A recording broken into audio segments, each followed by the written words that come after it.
Hello အားလုံးပဲမင်္ဂလာပါ Unity Show ကနေကြိုဆိုပါရစေ။မိပြ Darren Fletcher ကတော့ကျွန်တော်ဒီညကစားမဲ့ Brighton နဲ့ပွဲစဉ်အတွက်သတင်းစာရှင်းလင်းပွဲမှာပြောထားခဲ့တဲ့အကြောင်းအရာတချို့ကိုကျွန်တော်ပြီးခဲ့တဲ့နေ့ကလည်းကျွန်တော်တင်ထားတယ်။ဒီနေ့အသင်းဘက်ကထပ်ပြီးတော့ထုတ်လွှင့်လာတဲ့ Part 2လည်းရှိနေတယ်ဆိုတော့ဒီထဲမှာလူငယ်ကစားမဖြစ်တဲ့ Gigi Gabriel တို့နဲ့ပတ်သက်လို့ရောကျွန်တော်တို့ပေါ့နော်ဒီသူ့အတွက်ယာဒီကုံထိပေါ့နော်အသင်းတောင်ရှိသူတွေရဲ့ဘက်ကယာယီနီးပြပြကင်တွေကန်လန်းတာမျိုးကိုမလိုချင်ဘူးလားဆိုတဲ့ပုံစံမျိုးအတင်းဘက်ကမကန်လန်းသေးဘူးလားဆိုတဲ့ပုံစံမျိုးတွေနဲ့ပတ်သက်လို့မေးထားတာတွေလည်းရှိတယ်။ဒါလေးတွေနဲ့ပတ်သက်လို့ကျွန်တော်ဆွေးနွေးကြည့်အောင်ပါ။အားလုံးပဲမင်္ဂလာပါ။ဆိုတော့ပြောတဲ့နေမှာသူကတော့ဗောနော်အခုလိုခက်ခဲတဲ့အချိန်တွေမှာကစားမတွေအနေနဲ့ဗောနော်ကိုရီးယားစိန်ခေါ်မှုတွေကိုအရင်ကတက်ပို့ပြီးတော့ရင်ဆိုင်နိုင်ဖို့အသင့်ရှိနေမှကျွန်တော်ရမယ်ပေါ့။ Manchester United မှာငါကစားနေရတာကွာဆိုပြီးတော့တည်ရမလားရင်ဘက်ပေါ်ကတစိမ့်ကိုကြည့်ပြီးတော့ဂုံယူနေဖို့ကျွန်တော်လိုတယ်ပေါ့နော် United ကိုရောက်လာတဲ့ဆိုကလေးကကစားမကောင်းမှုလို့ရောက်လာတယ်เนาะလူတွေဝေဖန်တယ်นี่မမှားအောင်ဒီလူတွေဝေဖန်တာတွေကျွန်တော်တို့ကမှားသွားအောင်လို့ကိုကအလုံးနဲ့တက်တည်ပြရမယ်ဆိုပြီးတော့ပြောထားတယ်ဆိုတော့ဘယ်သူပဲဖြစ်ဖြစ်ပေါ့နော်ကျွန်တော်တို့ပြောသလိုပဲ Manchester United ကခေါ်ဖို့ကြိုးပမ်းလိုက်ပြီဆိုကလေးကဒါတခြားအသင်းမှာတကယ်လုံးပြနေလို့ရောက်လာကြတာကြီးပဲဗျာเนาะအလုံးဆုံး Anthony Santos တို့တောင်မှ Ajax မှာတကယ်လုံးပြနေလို့သိရမလားအသင်းဘက်ကကျွန်တော်တို့ဒါခေါ်ထားတာပဲပြောချင်တာကသူ့ရည်ချင်းနဲ့သူကျွန်တော်ရှိတယ်အဲ့ဒီရည်ချင်းကပရီးမီးယားလိဂ်မှာအဆင့်တန်းမမီတာမျိုးဖြစ်ခြင်းဖြစ်မယ်အရည်ချင်းကကောင်းရတဲ့နဲ့ physical ဘိုင်းဆိုင်ရာအားနည်းလွန်းလို့ပရီးမီးယားလိဂ်မှာတိုင်ပတ်တာမျိုးဖြစ်ခြင်းဖြစ်မယ်เนาะဆိုတော့အကြောင်းမျိုးပေါ့မတိကျတာတကူကတော့မင်းကိုအရည်ချင်းရှိတယ်ဆိုလို့ခေါ်ထားရတာဗျာအားလုံးကသိတယ်မလားအဲ့တော့အတင်းကိုရောက်လာတဲ့အခါမှာကစားမတွေကအကြောင်းရင်းမျိုးတွေကြောင့်ရောက်လာတာဆိုတော့ဒီများတွေဝေဖန်တာတွေကတော့သူတို့ကြော်လာနိုင်မှုကျိုးပန်းမှာပဲဒီပြတော့ပြောထားတာတကယ်လူတွေဝေဖန်နေပြီဆိုရင်အဲ့ဒီဝေဖန်တဲ့တွေကိုကျွန်တော်တို့ဒါကြော်လွှားနိုင်မှုကျိုးပန်းရမယ်ပေါ့ပြဿနာက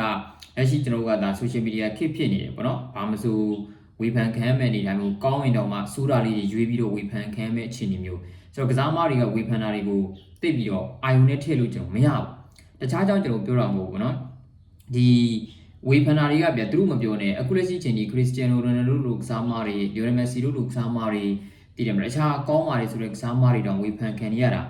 ာကျန်တဲ့ကောင်တွေကဘာကောင်းမလို့လွတ်ရပါလားဟုတ်တယ်မလားနော်ဆိုတော့သူတို့ပြောထားတဲ့ Manchester United မှာကစားနေရတယ်ဆိုတာကိုဂုဏ်ယူဖို့လိုတယ်ပေါ့နော်ဒါပါဒါကတူတူကြိုင်ပြီတို့တကယ်စိတ်ဝင်စားဖို့ကောင်းတာကလူငယ်ကစားမလေးဖြစ်တဲ့ Gigi Gabriel ဒီညကစားမဲ့ Manchester ဒါပြီးဗာလေဒီ United နဲ့ Brighton ပွဲကိုပါလာမလို့ပေါ့သူကတော့ဘာပြောထားလဲဆိုတော့ Gigi က Brighton နဲ့ပွဲလူစီရင်မှာပါလို့ရလောက်ပြီမေးလေလို့ပေါ့နော်ကျွန်တော်ထည့်သွားမှာမဟုတ်သေးဘူးပေါ့အရေးချင်းပြေးသွားတဲ့လူငယ်လေးဆိုတာတော့ကျွန်တော်အားလုံးလည်းမြင်နိုင်တယ်သူကစားတာတော်တော်လေးကိုကြည့်လို့ကောင်းနေတယ်မှာပါတယ်ပေါ့သူအကြောင်းကလည်းလူတိုင်းဒီပါပြောနေကြပြီးတော့တကယ်အဲ့လိုပြောနေကြတဲ့အတိုင်းပဲကောင်းတဲ့လူငယ်ကစားမလေးတယောက်ဖြစ်တယ်ပေါ့နော်ကျူးလေကျူးစားတယ်ဘောလုံးကိုလည်း important ချစ်ပြီးတော့သူ့အတွက်စိတ်လို့ရှားစရာကောင်းတဲ့နေသားတစ်ခုကျွန်တော်ခံစားနေရတယ်ပေါ့ဒါပေမဲ့လေလို့သူ့အနေနဲ့တိုးတက်ဖို့တွေလိုသေးတယ်ရှေ့ဆက်ပြီးတော့လည်းတိုးတက်နေရအောင်မယ်အခုကတော့ကျွန်တော်တို့ senior အတင်းကြီးတွေ့ရပါတော့လူစင်းအတွက်ဝင်ရဖို့ဆိုတာမျိုးကသူ့အတွက်အရန်စိုးလုံးနေသေးတယ်ဆုံးဖြတ်ချက်ကိုဒါကျွန်တော်အခုလိုမျိုးထည့်မသွင်းရတဲ့ဆုံးဖြတ်ချက်ကိုအားလုံးလည်းနားလည်ကြလိမ့်မယ်လို့ထင်တယ် GG အနေနဲ့အခုတော့ U18 မှာပဲဂိုးတွေသွင်းဂိုးတွေဖန်တီးပြီးတော့ဆက်ပြီးတော့တိုးတက်နေဖို့လိုတယ်ဆိုပြီးတော့သူပြောထားတယ်GG Gabriel ကကျွန်တော်တို့ Manchester United ပြည်သက်တွေအကုန်လုံးမျော်လင့်ထားကြတဲ့ကစားမလေးတယောက်ဒီပွဲအတွက်ပြောတာမဟုတ်ပါဘူးเนาะအနာဂတ်မှာပဲဖြစ်ဖြစ်ဒီကောင်လေးကစားပုံကဘယ်လိုပြောမလဲအရင် entertain ဖြစ်တယ်ပေါ့သူ့ကိုကြည့်နေရတဲ့နေရာမှာကျွန်တော်လက်ရှိနောက်ပိုင်းပျောက်ကွယ်လာပြီလို့ကျွန်တော်ပြောလို့ရတဲ့ entertainment player တွေမရှိတော့ဘူးပေါ့အားလုံးက robotic system နဲ့မှာလည်းတွားနေကြတယ်အဲ့ဒီတည်းမှာလူငယ်ကစားမလေးတယောက်ကဒီလိုမျိုးပုံစံလေးနဲ့တိုးတက်ပြလာတယ်ဒါကိုအသင်းဘက်ကအဲ့ဒီလမ်းကြောင်းတိုင်းတိုးတက်အောင်လုပ်ပေးနေဖို့လိုတယ်ဗျာသိရမလားဆိုတော့အဲ့ဒါမှကျွန်တော်တို့ဒီအနာဂတ်မှာအဆင်ပြေလာမှာတခုကြီးတာကအခုလက်ရှိဒီညပွဲကအားလုံးက FA ဖလားဆိုတော့ဗောနော်ပရီးမီးယားလိဂ်မဟုတ်ဘူးထည့်တင်နေဘာညာတချို့ကျတော့လေပြောကြတာဗောလေထည့်လည်းပဲရလိမ့်မယ်လို့ကျွန်တော်ထင်ပါတယ်ဒါပေမဲ့ကျွန်တော်တို့ဆိုလို့ရှိရင်တော့ဒါနှစ်မျိုးတွေးလို့ရတယ်ဗောနံပါတ်1ကစားမလေးကအရန်စိုးလုံးနေတယ်အရန်စိုးရင်းနေတယ်ဆိုတော့ဒီကစားမလေးကအရေးချင်းပိုင်းရမေးခွန်းထုတ်เสียမရှိပေမဲ့သူ့ရဲ့ physical ပိုင်းရဆိုလို့ရှိရင်ကျွန်တော်စဉ်းစားရတော့ပါGigi ဟာ important တီးမွားလေးပါဆိုတော့ Premier League အသင်းဖြစ်တဲ့ Brighton နဲ့ကစားမဲ့ပွဲမျိုးမှာသူ့ရဲ့ physical ကဒါအများကြီးအဟန့်တာဖြစ်ကောင်းဖြစ်နေပါလိမ့်မယ်เนาะပြီးလို့ရှိရင်ကျွန်တော်တို့ကစားမဲ့တင်က Brighton ဆိုတာကလည်းကိုရီအထက်ဒီများတွေလိုမျိုးပြသိတယ်မလားည Access CD တို့ဟလာLeague 2က League 3ကအသင်းတွေနဲ့ကစားမှာမျိုးကျွန်တော်မဟုတ်ဘူးဗျာအဲ့တော့ Gigi အတွက်ကဒီလိုပွဲမျိုးတွေက FA ဖလားပွဲဖြစ်နေပါစေအောင်တော့တွေ့ရမယ့်ပြိုင်ပွဲကြောင့်ဒါအားဆိုးလုံးသေးတယ်လို့ကျွန်တော်ထင်တယ် physical ဘက်ဆိုင်ရာတိုးတက်မှုတွေအများကြီးလိုသေးတယ်လို့ကျွန်တော်ထင်တယ်ဒါကတကြောင်နောက်တစ်ခုကကျွန်တော်တို့အတင်းရဲ့လူစင်ကျွန်တော်တို့ကအတင်းရဲ့ ဘယ်လိုပြောမလဲဒီ squad ထဲမှာဆိုလို့ရှိရင်လူစင်ရဖြည်းဖြည်းချင်းအဆင်ပြေလာပါပြီအရင်လို injury crisis တွေကြုံနေရတဲ့အခြေအနေမျိုးမဟုတ်ဘူးပေါ့နော်တိုက်စစ်မှာဆိုလို့ရှိရင်ထားပါတော့ဗျာအခုဆိုဒိုဂူကိုကျွန်တော်တို့သုံးနေတဲ့ဒိုဂူရှိမယ်ကူညာရှိမယ်မေဆန်မောက်ရှိမယ်ဘရူနိုရှိမယ်နော်ဂျိုဂျိုအာဇစ်ကရှိမယ်ကျွန်တော်ပြီးရင်ဒါဘင်ဂျမင်ရှက်ကိုဆိုပြီးတော့ကျွန်တော်ရှိမယ်ဒီစာမားတွေကပြက်ရောက်ကိုကြော်ပြီးတော့ဂျီဂျီကိုသုံးမှာမဟုတ်ဘူးပေါ့နော်မတင်သေးဘူးပေါ့ဒါကြောင့်လူစုံလာပြီဆိုတဲ့အခြေအနေမျိုးမှာဂျီဂျီတွက်ကအခွင့်အရေးနေသွားပါပြီနောက်တစ်ခုကကျွန်တော်တို့ Manchester United အတွက်ဒီ FA ဖလားပြိုင်ပွဲကအများကြီးအာရုံစိုက်ပြီးတော့ကျွန်တော်ကစားရမှာကျွန်တော်တို့မှာဒီပြိုင်ပွဲလေးပဲရှိတာဗျာဒီလားဆိုတော့ဒီပြိုင်ပွဲလေးပဲရှိတယ်ဆိုတော့နောက်ထပ်ထွက်သွားလို့မဖြစ်ဘူးဒါတော့မှညအပွဲဘယ်လိုလာအောင်မသိဘူးအဲ့အမှန်တိုင်းပြောတာဆိုတော့ဒီ Brighton တို့ပါလို့နေပွဲဟာနောက်တစ်စင်းကိုတက်မှဖြစ်မှာကျွန်တော်တို့ Premier League တပွဲတည်းကျွန်တော်ကစားနေလို့မရအောင်မနေ့ကပဲသူများအတင်းကြီးတွေကိုစီနောက်တစ်စင်းစီကျွန်တော်တက်သွားကြပြီကိုရီပဲကျွန်တော်ကျန်တော့တာ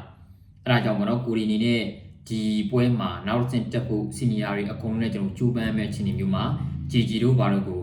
physical ဘက်အားနေသေးတာအတွေ့အကြုံအရင်အားနေလွန်းသေးတာနဲ့ပြိုင်ဘက်အခြေအနေအရထည့်သွင်းတဲ့အခြေအနေမဟုတ်ဘူးလို့ကျွန်တော်ထင်တာပေါ့နော်ဆိုတော့ဒါကသူ GG နဲ့ပတ်သက်လို့သူပြောသွားတဲ့အရာပါတိုက်စစ်ကစားမဖြစ်တဲ့ Benjamin Sesko ကပြီးခဲ့တဲ့နေ့က2ဂိုးသွင်းတယ်2ဂိုးသွင်းတဲ့အခါကျတော့သူ့ရဲ့အခြေအနေနဲ့ပတ်သက်လို့ပေါ့နော်မေးထားတော့နီးပြကဟိုဘယ်လိုပြောမလဲ Benjamin Sesko ကလည်းဒါအများကြီးထပ်ပြီးတော့ကြိုးစားနေတဲ့ကစားမတစ်ယောက်ဖြစ်တယ်ပေါ့အရင်ကတည်းကလက်ကျင်ငယ်နေလေကောင်းကောင်းဆင်းနိုင်တယ်လို့သူ့ရဲ့ပွဲစဉ်တွေကိုလည်းသူကိုယ်တိုင်ပြန်ကြည့်ပြီးတော့ပြင်ဆင်မှုတွေသူလုပ်တယ်ပေါ့ဘန်လီနဲ့ပွဲကကျွန်တော်ကင်တဲ့အချိန်မှာဆိုလို့ရှိရင်အဲ့လိုဂိုးသွင်းနာကသူ့အတွက်ကန်ကောင်းသွားတယ်ပေါ့နော်ဆိုတော့တကယ်တမ်းကသူကဒီလိုမျိုးဂိုးတွေသွင်းဖို့အတွက်အများရန်စာလောင်နေတဲ့ကစားမတစ်ယောက်ဖြစ်တယ်ပေါ့နော်သူပြောတာကဘင်ဂျမင်ရှက်ကိုနဲ့ပတ်သက်လို့ရှိရင်ဟိုပြီးခဲ့တဲ့ဘန်လီနဲ့ပွဲမှာ2ဂိုးသွင်းတာတော်တော်ကောင်းပါတယ်ကစားမအတွက်လည်းဒါရော့နေတဲ့ confidence တွေပြန်ပြီးတော့ပေါ့နော်ဆွဲတင်နိုင်လိမ့်မယ်လို့ကျွန်တော်ထင်တယ်ဟိုဂိုးတွေလည်းကျွန်တော်လိုပါတယ်ဆိုတော့အတင်းဘက်ကဒီအမ်ဘူမိုတို့အာမတ်တီယာတို့မပါနိုင်တဲ့ချိန်မက်သစ်ကူညာတို့ဂိုးတွေသွင်းမှုရုန်းကန်နေရတဲ့ချိန်ဖာနက်စ်တို့ injury ကပြန်လာကစားအချိန်မှာဒီလိုမျိုးနောက်ဆွဲတင်နိုင်ဖို့အတွက်ဆိုရင်ရှက်ကူတို့ကိုကျွန်တော်ကအားကိုးရမှာဒါတော့ကျွန်တော်တို့ဓာတုရဲ့ပထမဆုံးယာတီဖြစ်တယ်လို့အတင်းဘက်ကလည်းနီးပြအပြောင်းလဲတွေနဲ့တိုင်ပတ်နေတဲ့အခြေအနေမျိုးမှာမတီမငြိမ်ဂျားတွေကနေပြီးတော့သူတို့ဂိုးတွေသွင်းနေဖို့ကျွန်တော်ကပွဲစဉ်ကျွန်တော်များကိုမျှော်လင့်မှကျွန်တော်ရမှာရှက်ကူတို့ကကောင်းတဲ့တစ်ချက်ပါနော်ဒါအပြင်သူကတော့အတင်းတောင်ရှိသူတွေဘက်ကအခုချိန်ကြီးပေါ့နော်ယာတီကုံတဲ့အထိဒီယာယီနီးပြပြကင်ပြဖို့မကန်လန်းသေးတာမအန်အိုဘူးလားပေါ့သူကဟိုဒီပွဲနှစ်ပွဲတောင်မှနော်ဟိုဒီပွဲနှစ်ပွဲကင်တွယ်ဖို့နဲ့ပတ်သက်ပြီးကန်လန်းခံရတာတော့ငါအန်အိုနေတာပေါ့နော်ယာတီကုံအထိကင်တွယ်ဖို့မကန်လန်းတာကိုငါမအန်အိုဘူးပေါ့ဗျာစက်ကန်ရမယ်လို့တော့ပေါ့နော်မမျော်လင့်ပြီးတော့အဲ့ဒီနောက်ကိစ္စတွေကိုသူတွေးမထားမိဘူးပေါ့ဒါပေမဲ့လို့အတင်းအတွက်ဆိုလို့ရှိရင်တော့လိုအပ်လာတယ်ဆိုရင်သူလုပ်ပြီးဖို့ဆင်သင့်မယ်နီးပြတယောက်အနေနဲ့လည်းသူကိုယ်တိုင်တိုးတက်ဖို့အခွင့်အရေးရတာပဲပေါ့နော်ဒီနှစ်ပွဲကိုတော့အကောင်းဆုံးကင်ပြပေးမှဖြစ်ပြီးတော့ကျန်တဲ့အနာဂတ်ကတော့ကောင်းတဲ့ထင်မထားဘူးပေါ့အတင်းဘက်ကကျွန်တော်တို့အရာရာကိုဘန်လီနဲ့တပွဲတည်းကြည့်ပြီးတော့မဆုံးဖြတ်ဘူးအရေးကြီးတယ်။ဘာကြောင့်လဲဆိုတော့ဘန်လီနဲ့ပွဲကကျွန်တော်တို့အတွက် fresh ဖြစ်စရာအမြင်တွေပေါ့နော်အများကြီးပဲကောင်းတဲ့အရာတွေအများကြီးပဲစိုးတဲ့အရာတွေလည်းကျွန်တော်အများကြီးပဲပေါ့အတင်းရဲ့ defensive structure ဘိုင်းတွေပါတယ်မှာတော်တော်ကြီးကိုစိုးနေတော့မယ်ဒါပေမဲ့လေလို့အတင်းဘက်ကယာယီနီးပြကိုခန့်ဖို့ကျူးပန်းတဲ့နေရာမှာမြန်ဆန်ကျူးပန်းတင်နေပေါ့နော်ဆိုတော့ Fletcher ကတော့ဒီနှစ်ပွဲပြီးရင် Manchester Derby ပွဲကိုဆက်ရှိအောင်မလားကျွန်တော်စောင့်ကြည့်ရမယ်ညီကတို့အနေနဲ့ဘယ်လိုမြင်ရလဲနီးပြပြောတာတွေနဲ့ပတ်သက်လို့ဆွေးနွေးကြပါဦးအားလုံးကိုကျေးဇူးများကြီးတင်ပါတယ်